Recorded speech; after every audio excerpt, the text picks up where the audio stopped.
It was a strange kind of mistake, the kind that only happens when someone thinks they already know who you are before you even speak, the kind where a first-class seat can disappear without ever moving, simply because the wrong person was sitting in it, and in that moment, as the boarding line tightened and the quiet hum of Flight 782 filled the gate, a white flight attendant looked directly at Danielle Carter and said, "Economy is back there," like it was a correction, like it was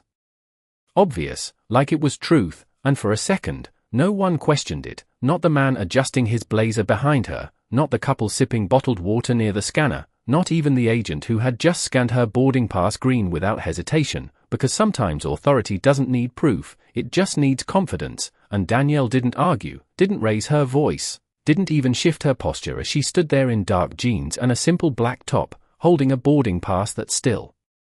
read 2A, first class, her name printed clean and clear, Danielle Carter, but the attendant didn't look at it again, she just gestured with a practiced smile that never reached her eyes. "We need to keep the line moving," she added, louder now, and a few heads turned, curiosity flickering like static, because something felt off, but not enough for anyone to step in, not yet, and Danielle finally met her gaze, calm, steady, the kind of calm that didn't ask for permission. "You're sure?" she asked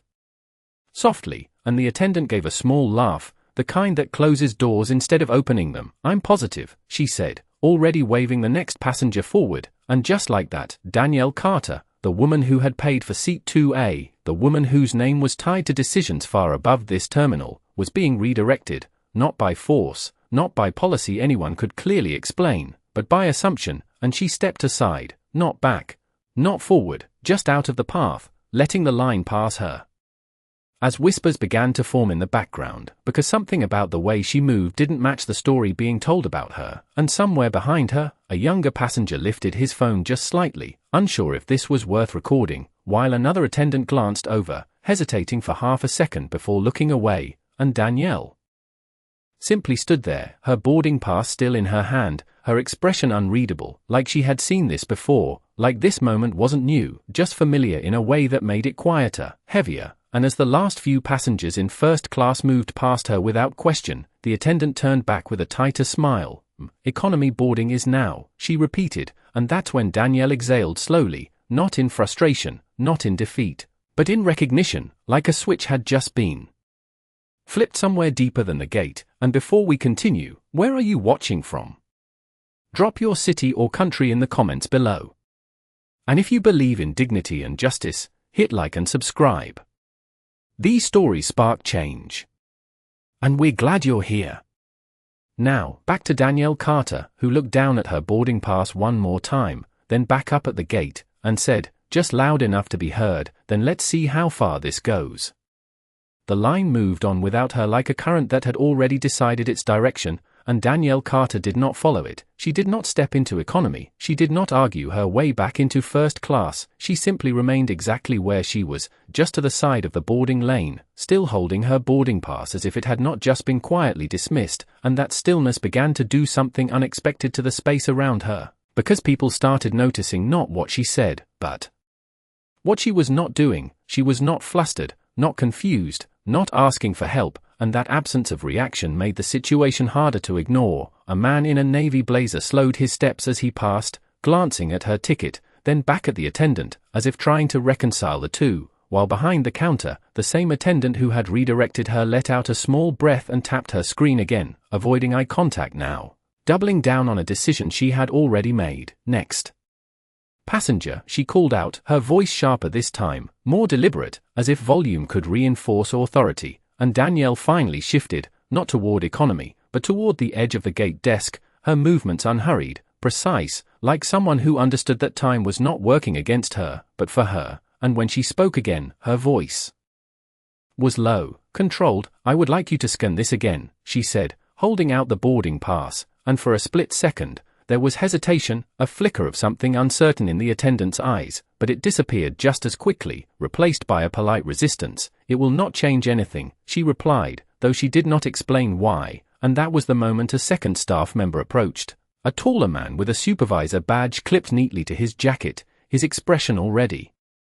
set in that practiced calm that often comes before escalation. "Is there an issue here?" he asked, not to Danielle, but to the attendant, and she answered without looking at Danielle. "She is trying to board first class with an invalid assignment," she said, the word invalid landing heavier than it should have, because no one had actually verified it again, and the supervisor nodded slowly, then turned to Danielle with a measured smile.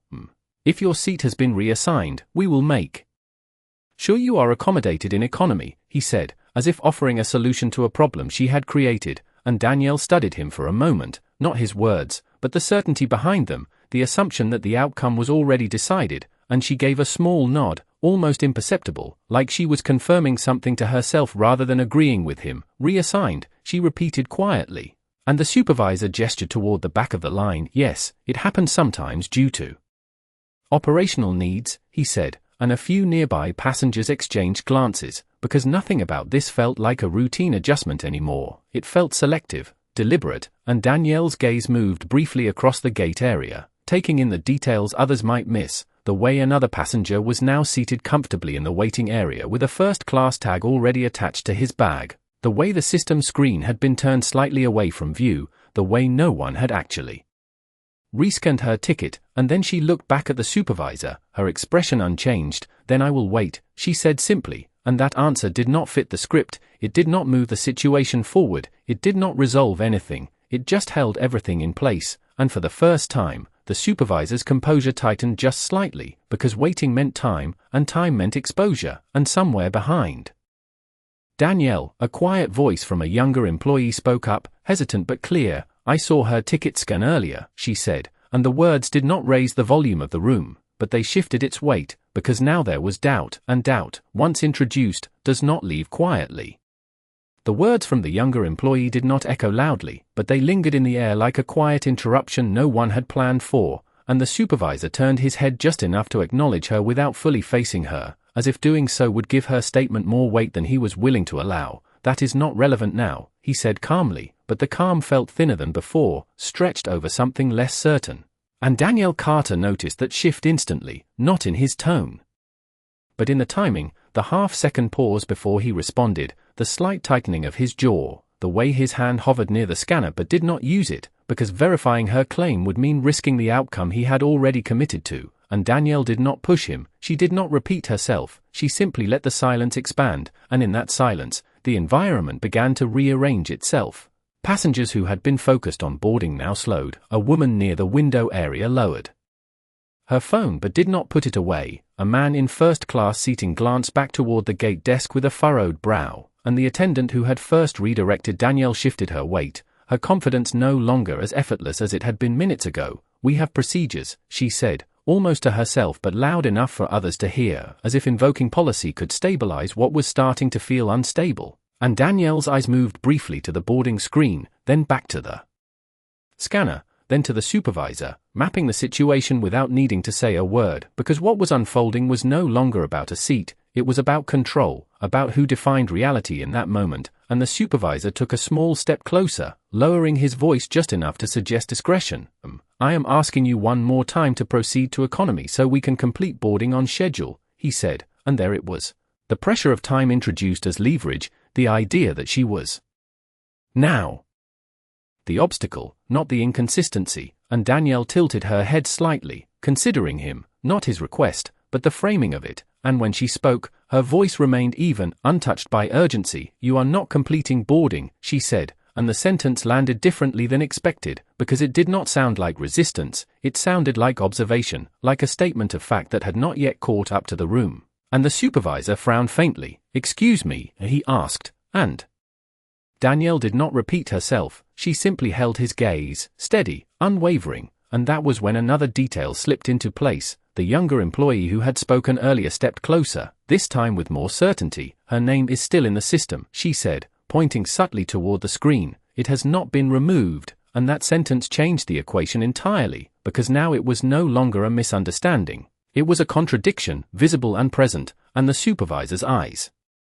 flicked to the screen for a fraction of a second before returning to Danielle, but that glance was enough. It confirmed that he knew, and Danielle saw it, not as victory, not as satisfaction, but as confirmation, the kind that settles something internally, and for the first time, the narrative they had been trying to impose began to fracture, not loudly, not dramatically, but in small, undeniable cracks, and the passengers felt it, even if they could not yet name it, because the room was no longer moving forward. It was holding its breath, waiting for the moment when assumption would finally collide with reality. The silence did not break, it deepened, like the moment before a system decides whether to correct itself or collapse under its own contradiction, and the supervisor's expression shifted from control to calculation, his mind clearly moving through options he could no longer fully manage, because now the truth was no longer hidden behind assumption, it was sitting right there in the system, untouched, unaltered, and visible to anyone willing to look, and yet he still did not reach for the scanner. He did not rescan her boarding pass, because doing so would not just confirm her seat, it would expose the decision that had already been made without evidence, and the attendant beside him crossed her arms slightly, her earlier confidence now replaced with something sharper, defensive. The system is not always accurate,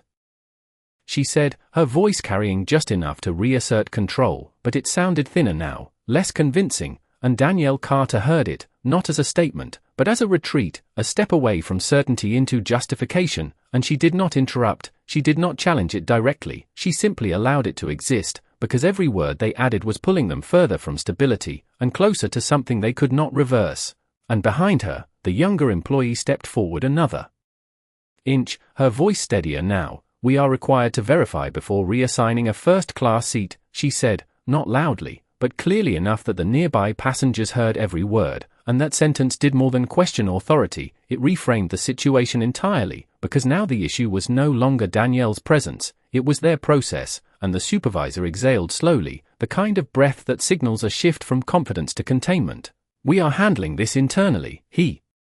replied, but even as he said it, the room no longer believed him fully, because too many details had surfaced, too many small inconsistencies had stacked on top of each other, and Danielle's presence at the center of it all remained unchanged, grounded, unshaken, as if she was not part of the disruption, but the point around which it revolved, and she finally moved again, not away, not toward economy, but closer to the counter, placing her boarding pass down with deliberate care, the soft sound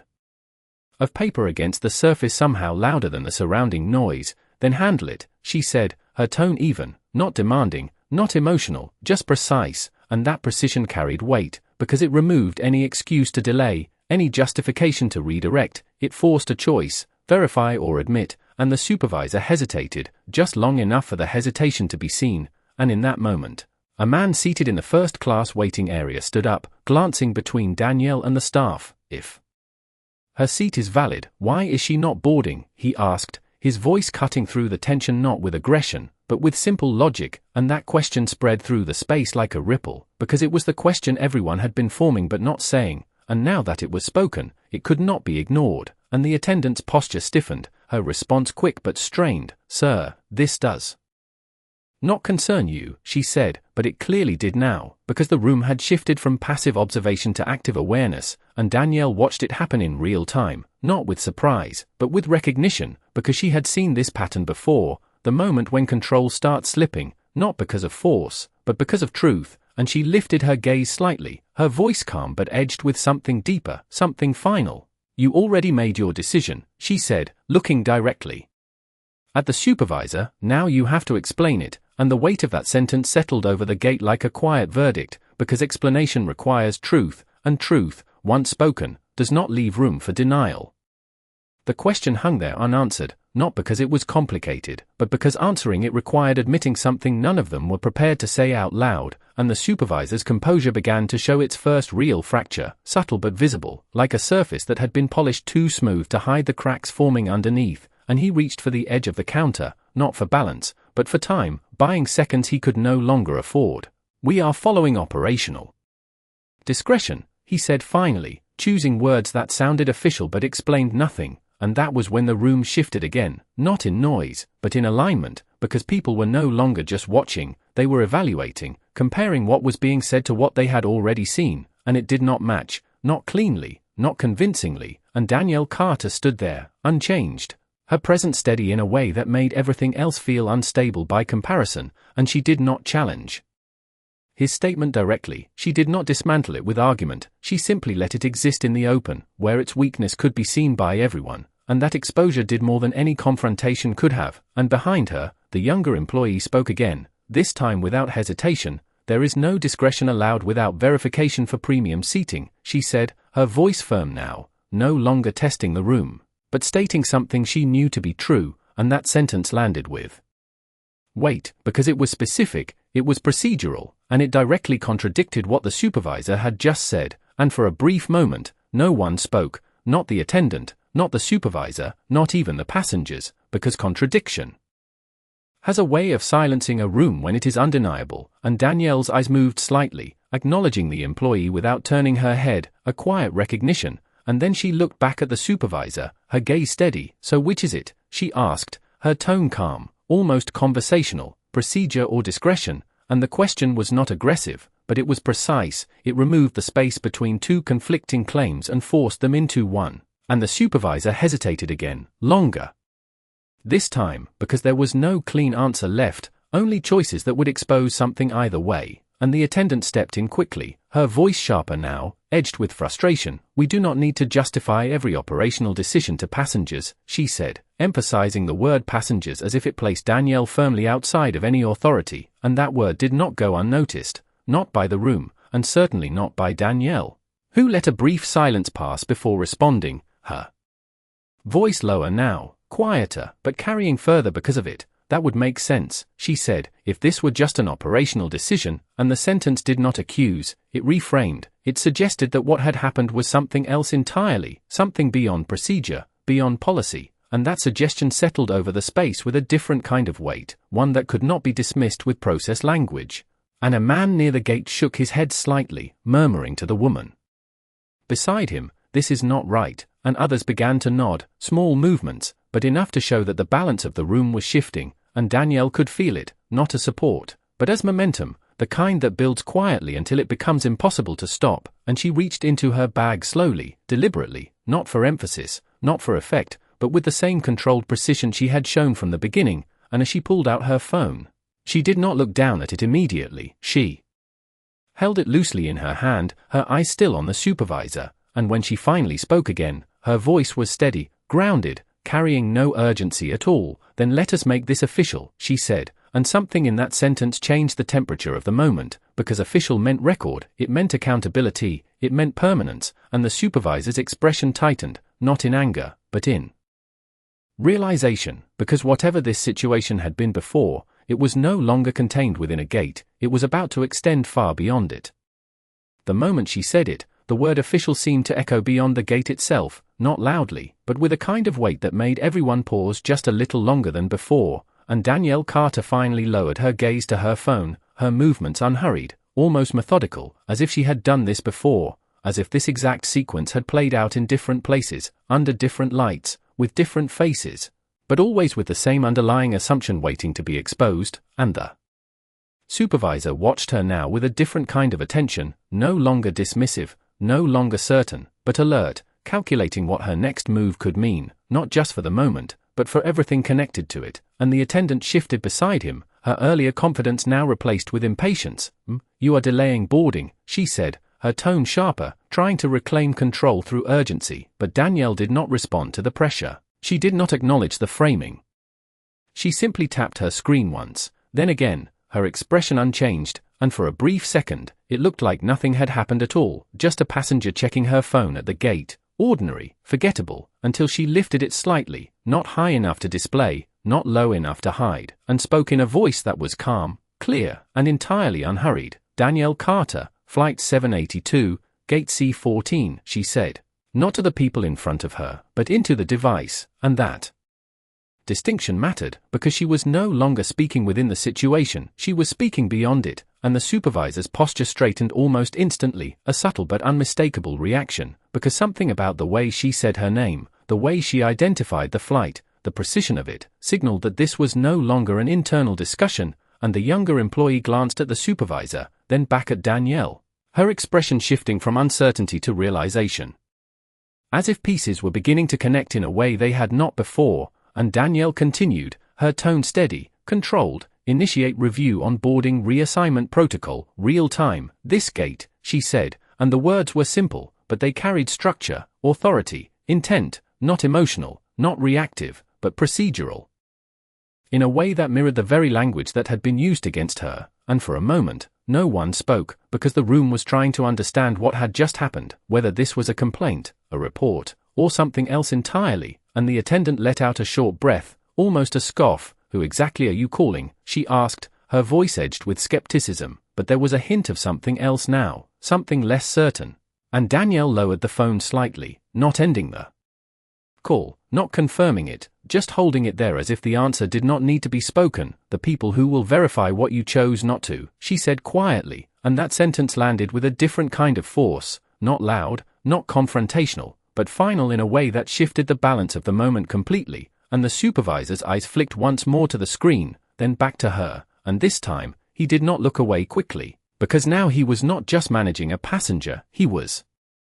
assessing a risk, and around them, the gate had stopped moving entirely, the line no longer advancing, the passengers no longer pretending this was routine, because something had changed, something subtle but irreversible, and Danielle stood at the center of it, not elevated, not aggressive, just steady, like someone who had already decided the outcome and was simply allowing everyone else to arrive at it in their own time. The shift did not come with a loud announcement or a visible signal, it came in the form of hesitation spreading through people who had been certain just moments ago, and the supervisor felt it first, not in the room, but in himself, the way his posture no longer held the same authority, the way his next move required thought instead of instinct, and that was when he reached for the scanner at last, not confidently, not decisively, but carefully, as if the device in his hand had become something more than a tool, something that could confirm or undo everything that had just been said, and the attendant noticed it immediately, her eyes narrowing slightly. "We already addressed this," she said quickly, trying to stop the action before it began, but her voice lacked the certainty it once carried, and the supervisor did not respond to her, not directly, he simply extended his hand toward Danielle, a silent request for the boarding pass he had avoided touching before, and Danielle did not hesitate. She placed it into his hand with the same calm precision she had shown from the beginning, and for a moment, the entire gate seemed to focus on that single exchange, because everyone understood, whether they admitted it or not, that this was the moment where assumption would either hold or break. And the scanner beeped once, a clear, unmistakable sound that cut through the silence, and the screen lit up with information that had never changed, not from the beginning, not from the first scan. "Danielle Carter, seat 2A, first class, confirmed," and the supervisor stared at it for a fraction of a second longer than necessary, as if hoping it might shift under pressure, but it did not. It remained exactly what it had always been, and that stillness, that unchanging truth, carried more weight than any explanation he could offer, and the attendant stepped closer, her voice sharper now, edged with urgency. "That does not mean the seat was not reassigned," she insisted, but even as she said it, the words sounded like they were reaching for ground that was no longer there, and the younger employee shook her head slightly, unable to stay silent any longer. "There is no reassignment logged," she said, her voice steady, her eyes on the screen, and that sentence landed like a quiet collapse, because it removed the last layer of justification, leaving only the decision itself, exposed and unsupported, and the passengers reacted not with noise, but with understanding, a shift in expression, in posture, in attention, as the narrative they had been given unraveled in front of them, and Danielle watched it all without satisfaction, without triumph, just recognition, because this was the moment she had been waiting for, not the confirmation of her seat, but the exposure of the process that had tried to erase it, and the supervisor finally looked up at her, his expression no longer controlled, no longer certain, but searching for a response that could restore something already lost. "There appears to have been a misunderstanding," he said, choosing the safest words available, but Danielle did not accept them, not directly. She let the sentence settle, then met his gaze with the same calm intensity. "No," she said quietly, "there was a decision, and the distinction mattered, because misunderstanding can be corrected, but a decision reveals intent, and intent carries consequences," and the weight of that realization settled over the gate like a final shift, because now the situation was no longer about where she would sit, it was about what would happen next, and for the first time since this began, the staff were no longer controlling the outcome, they were waiting for it. The word decision did not just settle in the air, it echoed somewhere deeper, somewhere older, somewhere Danielle Carter had learned long ago that moments like this were never about a single seat or a single interaction, they were about patterns, about systems repeating themselves in quieter, more polished ways, and for a brief second, the noise of the gate faded, the movement, the murmurs, the shifting weight of the crowd, all of it softened as her mind pulled back into a memory she did not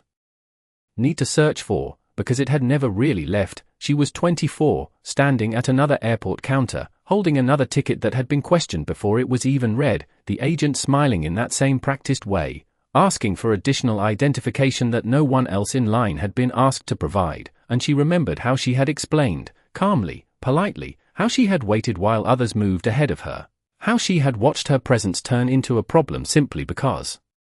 it did not match expectation, and she remembered the feeling that followed, not anger, not embarrassment, but clarity, the kind that sharpens instead of breaks, the kind that builds instead of collapses, and now, years later, standing at gate C14, that same clarity returned, not as a reaction, but as a foundation, and when the present came back into focus, nothing about her expression had changed, but everything about her presence had. It was no longer just calm, it was anchored.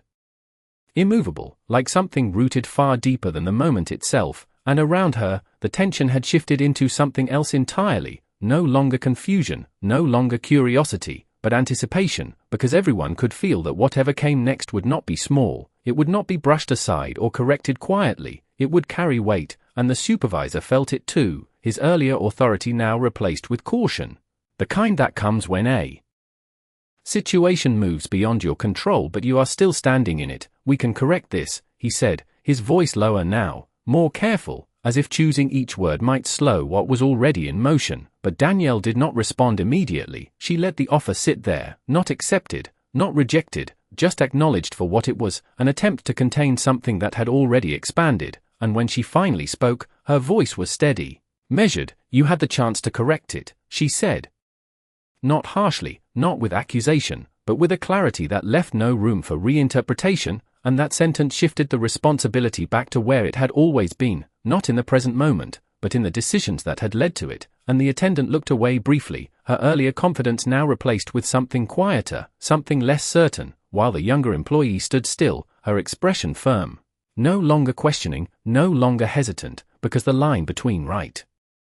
and wrong had become impossible to ignore, and the passengers around them had stopped pretending this was routine entirely, their attention fixed, their silence no longer passive but expectant, and Danielle's phone remained in her hand, not raised, not hidden, just present, a quiet reminder that what had been set in motion was still unfolding, and she glanced at it briefly, not to check, but to confirm something already understood. And then she looked back at the supervisor, her gaze steady,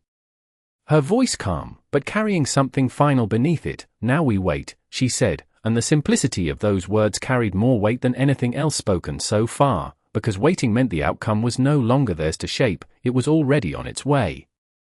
Waiting did not feel passive, it felt deliberate, like a clock that had already been set in motion somewhere beyond the gate, ticking toward a moment no one here could stop or speed up, and Danielle Carter stood at the center of that stillness with a presence that no longer blended into the background, it defined it, and the supervisor checked his watch out of habit more than necessity, as if time could offer him something it had not already taken, while the attendant shifted again, her earlier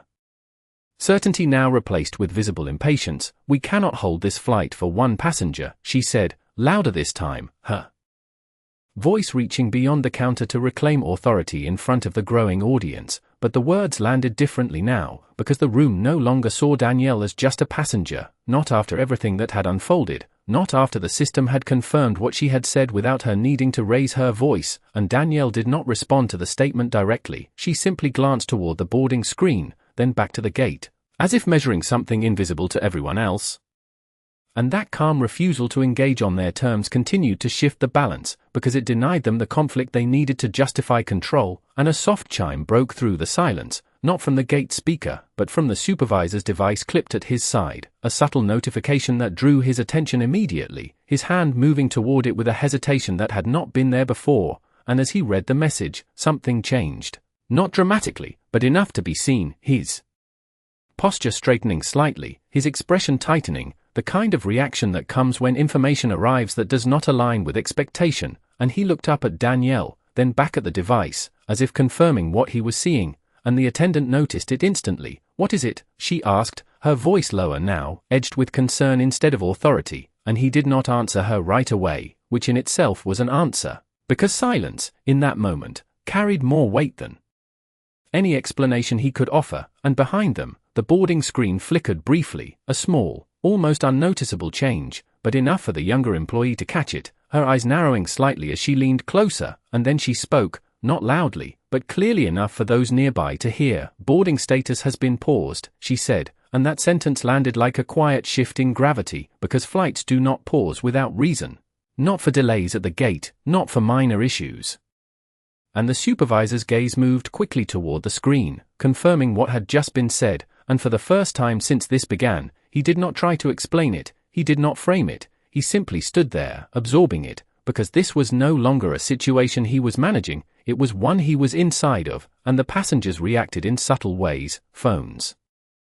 lifting slightly, whispers forming, eyes moving between Danielle and the staff, because something had just escalated beyond the visible, and Danielle remained exactly where she was, her phone still in her hand, her expression unchanged, as if this was not a surprise, but a continuation, and she finally spoke again, her voice calm, steady, carrying through the tension without needing to rise. "This is what happens," she said, looking directly at the supervisor, "when decisions are made without accountability." And the words did not accuse, they explained, they placed the moment into context, and that context made everything clearer, because now the pause was not random, it was connected, deliberate, part of something larger that had been set in motion the moment she chose not to move, and the supervisor exhaled slowly, his control slipping not through force, but through realization, because whatever response he had prepared no longer applied, and the gate, once a place of routine movement and quiet urgency, had become something else entirely, a space suspended between what had been decided and what was about to be revealed, and Danielle stood at the center of it, not pushing, not reacting, just waiting, because the outcome was no longer a question, it was a matter of arrival. The pause on the boarding screen did not reverse, it held, steady and unyielding, and that stillness began to ripple outward into every part of the gate, into the clipped tones of staff who were no longer speaking as quickly, into the passengers who had stopped pretending they were not involved, into the supervisor whose device vibrated again in his hand, this time longer, more insistent, and when he looked down at it, his expression shifted in a way that could not be hidden, not anymore. Because whatever message had just arrived did not give him options, it gave him instructions, and he stepped slightly to the side, lowering his voice as he answered, but even that small movement carried meaning, because it showed that authority had moved away from him, not toward him, and the attendant watched him closely now, her earlier certainty replaced with something sharper, something closer to concern. "What is happening?" she asked, her voice no longer steady, and he did not answer immediately, because the answer was already unfolding around them, visible in the system, in the paused status, in the growing attention of everyone watching, and Danielle Carter remained exactly where she had been, her posture unchanged, her presence grounded in a way that made the entire situation feel anchored around her, and she did not need to speak, not yet, because the system was beginning to speak for her, and the supervisor finally ended the call, his hand lowering slowly, his gaze lifting back to Danielle with a different kind of recognition, not complete, not fully understood, but enough to shift his stance from control to response. "We have been instructed to hold all boarding activity," he said, his voice measured, but no longer authoritative, more like someone relaying information than giving direction, and that sentence moved through the room like a quiet wave, because it confirmed what everyone had already begun to suspect. This was no longer a local decision, it had escalated beyond the gate, beyond the staff in front of them, into something structured, something official, and the attendant took a small step back, her composure slipping just enough to be seen. "For what reason?" she asked, and the question sounded smaller now, because it was no longer being asked from a position of control, but from a place of uncertainty, and the supervisor hesitated, not because he did not have an answer, but because the answer carried implications he could not contain, and when he finally spoke, his voice was lower, more careful. "Corporate review," he said, and those two words changed everything, because corporate review does not happen without cause, it does not interrupt operations without significance, and it does not arrive without consequences, and the younger employee's eyes widened slightly, her understanding catching up to the moment, while the passengers reacted in quiet ways, phones lifting higher now, whispers turning into conversations, attention sharpening into awareness, and Danielle's phone remained still in her hand, her gaze steady, her expression unchanged, as if this was not escalation, but confirmation, and she finally stepped forward, just one step, closing the space between herself and the counter, not aggressively, not confrontationally, but with the quiet confidence of someone who no longer needed to prove anything, and when she spoke, her voice carried through the tension without effort, calm, precise, and final, "You asked me to move," she said, looking directly at the supervisor. Now the entire operation has to, and the words did not land as a threat. They landed as a reality, because the system had already responded, the pause had already been triggered, the review had already begun, and whatever came next was no longer a matter of discussion, it was a matter of consequence, unfolding in real time, for everyone to see. The word settled into the space like something irreversible, not loud, not dramatic, but final in a way that no one could step around, and for a moment, no one spoke, not because they did not have something to say, but because anything said now would be measured against what had already happened, and the supervisor stood there, no longer directing, no longer managing, just present in a situation that had moved beyond him. His earlier authority replaced with a quiet awareness that every action from this point forward would be observed, recorded, and remembered, and the attendant who had first redirected Danielle Carter shifted her stance again, but this time there was no confidence behind it, only the instinct to recover something that had already slipped. "This is being taken out of context," she said, her voice lower now, less certain, as if she was trying to reconstruct a version of events that could still protect her position. But the words did not carry, not in the same way they might have before, because the room had already seen too much, had already connected too many details, and context had already been established, not by explanation, but by sequence, and the younger employee stood still beside the screen, her eyes no longer questioning, no longer uncertain, just fixed on the information that had never changed, and the passengers around them had shifted fully now from passive observers to active witnesses. Their phones raised, their attention focused, their silence no longer neutral, because they understood that what they were watching was not a misunderstanding being corrected, it was a system being exposed, and Danielle remained at the center of it, her posture unchanged, her expression calm, but her presence now carried something unmistakable, not just composure, but authority, the kind that does not need to be announced because it reveals itself through consequence. And the supervisor's device vibrated again, shorter this time, sharper, and he looked down at it immediately, his reaction no longer delayed, no longer hesitant, and when he read the message, his shoulders straightened in a way that signaled something had been decided, not here, not by him, but somewhere above, somewhere structured, and he turned slightly toward the attendant, his voice low but firm, no longer uncertain. "We need to step aside," he said, and the shift in tone was immediate, because it was no longer about control, it was about compliance, and the attendant hesitated, just for a moment, before following him a few steps away from the counter, their voices dropping out of reach, but their expressions still visible, still telling, the tension, the realization, the quiet unraveling of certainty, and the younger employee remained where she was, her gaze moving briefly to Danielle, then back to the screen, as if confirming that what had started could not be reversed, and the passengers leaned slightly closer, not physically, but in attention, because something was about to be said, something that would define what this moment became, and Danielle waited, not impatiently, not expectantly, just steadily, like someone who already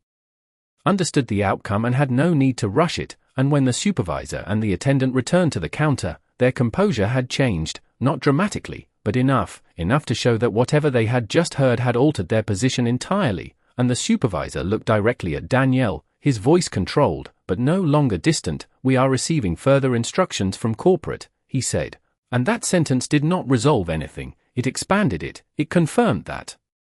this was no longer contained, no longer local, no longer something that could be adjusted quietly and forgotten, and Danielle met his gaze without hesitation, her voice calm, precise, and grounded in something deeper than the moment itself. "Then listen carefully," she said, "because this is the part that matters," and the weight of those words settled over the gate like a final threshold, because whatever came next would not just respond to what had happened, it would define it. The air in the gate no longer felt like an airport, it felt like a decision room, like something official had already entered the space before anyone announced it, and Danielle Carter did not raise her voice, she did not step forward again, she simply held her position as if the ground itself had aligned with her, and the supervisor nodded once, almost unconsciously, as if he had already begun to accept a role he did not choose, and then his device lit up again, this time not a message, not a vibration, but a full call, the kind that overrides silence and demands response, and he answered immediately, stepping slightly to the side, but not far enough to escape the attention of the room, his voice low, respectful now. "Yes, this is gate C14, he said, and then he stopped speaking, listening instead, and that silence stretched, not awkward, not uncertain, but heavy, because everyone could feel that whatever was being said on the other end was not routine, not procedural, it was directive, and his posture shifted again, straighter now, more rigid, the way someone stands when they are no longer interpreting instructions, but receiving them clearly, and when he finally responded, his voice had changed, stripped of all earlier authority, replaced with something closer to acknowledgement. Understood, he said, and that single word carried more weight than anything spoken so far, because it confirmed that the decision had already been made somewhere beyond this gate, and when he ended the call, he did not look at the attendant first, he looked at Danielle, and in that moment, the entire space seemed to narrow, not physically, but in focus, because everything now pointed to her, and the attendant spoke quickly, almost reflexively. What did they say? But her voice no longer controlled anything, it followed, and the supervisor did not answer her immediately. Because the answer was not just information, it was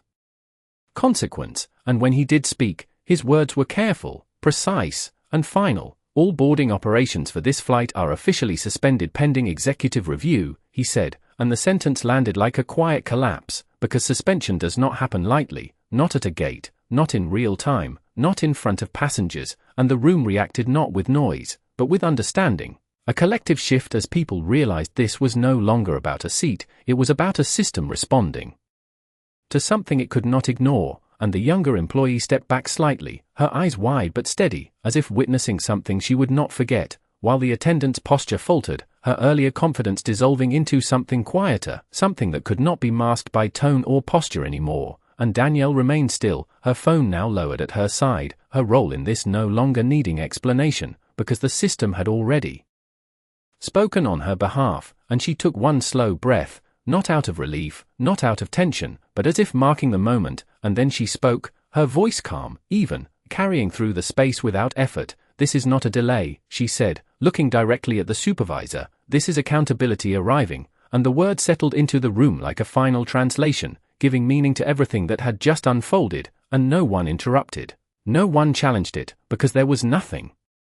left to question. The process had already answered itself, and the gate that had once tried to move past her now stood completely still because of her, and in that stillness, one truth became impossible to ignore. The moment they decided she did not belong, they set everything else in motion.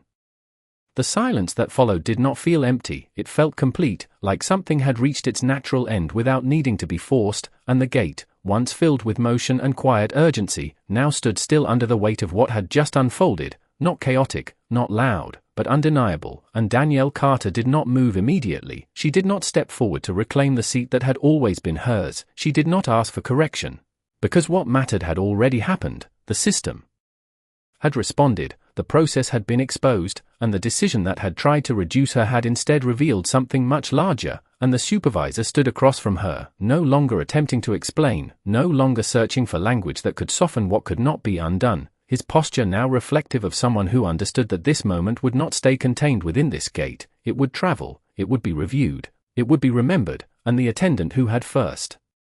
spoken with certainty now stood quieter, her earlier confidence replaced with the unmistakable awareness that the narrative had shifted beyond her control, and the younger employee remained still, her eyes steady, as if witnessing something that would define how she understood her role moving forward, and around them, the passengers held their attention, not out of curiosity anymore, but out of recognition, because they had seen the full arc of the moment, from assumption to consequence, and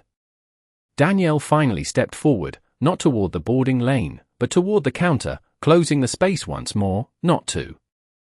reclaim position, but to conclude something that had already been decided, and when she spoke, her voice was calm, measured, and final. I never needed this seat, she said, looking directly at the supervisor. I needed you to show how easily you were willing to take it, and the words settled into the space with a clarity that no one could misinterpret, because they reframed everything that had happened, not as an inconvenience, not as a mistake, but as a revelation, and she paused for a brief moment, not for effect, but because the silence itself carried meaning, and then she continued, her tone unchanged. You called it discretion, you called it procedure, she said, but what it really was a decision based on what you thought I was allowed to be, and the distinction cut through the last remaining fragments of justification, leaving only truth in its place, and no one interrupted, no one corrected her, because there was nothing left to dispute, and she lifted her phone once more, not to call, not to escalate, but to end what had already been set in motion, her voice steady as she spoke into it. "Proceed with full review," she said, and then lowered it again, her gaze returning to the space in front of her, no longer searching, no longer waiting, because the outcome was no longer a question, and she turned slightly, her movement calm, unhurried, and began to walk away from the gate, not dismissed, not redirected, but finished, leaving behind a space that had tried to define her and instead been defined by her. And as she moved through the terminal, the stillness she left behind did not disappear, it remained, held in the paused screen, in the quiet staff, in the watching passengers, and in that moment, one truth stood clear above everything else: she did not cancel a flight, she revealed a system, and the system responded exactly as it was designed to when it was finally seen.